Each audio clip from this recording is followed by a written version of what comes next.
एक किसान था। उसके खेत में एक पत्थर का एक हिस्सा जमीन से ऊपर निकला हुआ था, जिससे ठोकर खाकर वह कई बार गिर चुका था और कितनी बार उससे टकराकर खेती के औजार भी टूट चुके थे।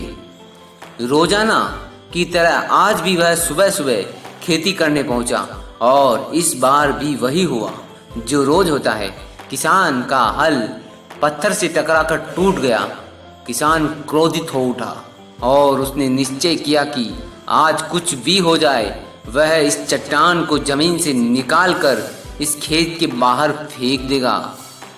वह तुरंत गांव से 4-5 लोगों को बुलाकर लाया और सभी को लेकर वह उस पत्थर के पास पहुंच गया और बोला, यह पत्थर देखो जमीन से बाहर निकला हुआ है और चट्टान के इस हिस्से ने मेरा बहुत नुकसान भी किया है और आज हम सभी को मिलकर इस पत्थर को उखाड़ कर खेत से बाहर फेंक देना है।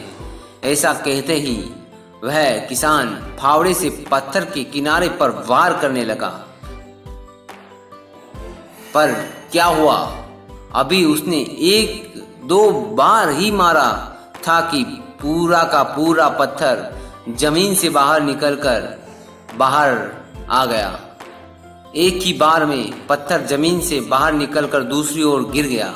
साथ खड़े सभी लोग अचरज में पड़ गए और उन्हीं में से एक ने हंसते हुए पूछा, क्यों भाई, तुम तो कहते थे कि तुम्हारे खेत के बीच एक बड़ी सी चट्टान दबी हुई है, पर यह तो एक मामूली सा पत्थर निकला।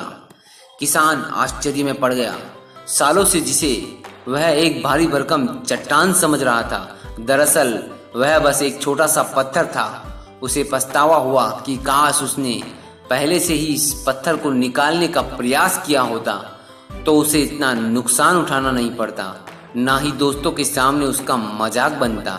तो दोस्तों, इस कहानी से हमें यही शिक्षा मिलती है, हम भी कई बार जिंदगी में आने वाली छोटी छोटी बाधाओं को बहुत बड़ा समझ लेते हैं और उसे निपटने की बजाय तकलीफ उठाते रहते हैं। जरूरत इस बात की है कि हम बिना समय गंवाए उन मुसीबतों से लड़ें और जब हम ऐसा करेंगे तो कुछ ही समय में चट्टान सी दिखने वाली समस्या एक छोटे से पत्थर के समान दिखने लगेगी, जिससे हम आसानी से हल पाकर आगे बढ़ सकते हैं। सदैव प्रसन्न रहिए, जो प्राप्त है वह पर्याप्त है। धन्यवाद दोस्तों। कहानी आपको कैसी लगी एक कमेंट करके जरूर बताएं दोस्तों।